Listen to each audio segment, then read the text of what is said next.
de ellos asesinados o encerrados en campos de concentración, etc., ¿no?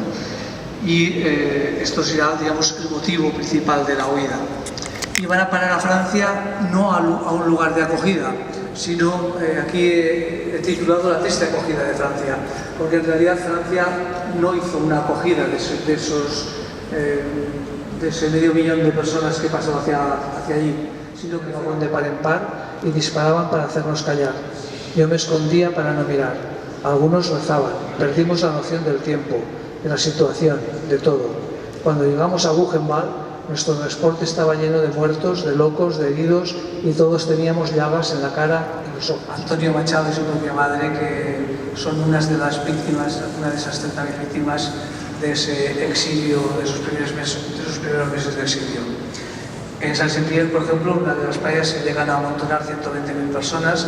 En Barcarès, en la fotografía que vemos ahí, pues unas 70.000.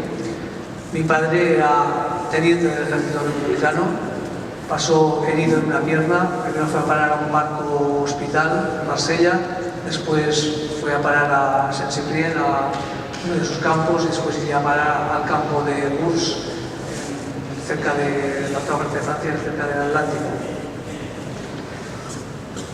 Lo que decíamos, se les lleva allí con la idea de que van a ir a trabajar, se les transporta para trabajar a otro sitio, pero en cuanto llegan al campo son gaseados y exterminados.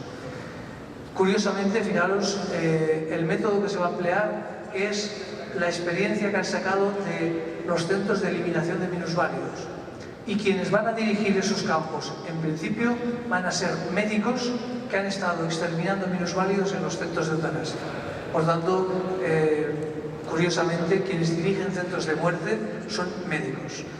Y esos campos, aquí tenemos, digamos, los campos de exterminio.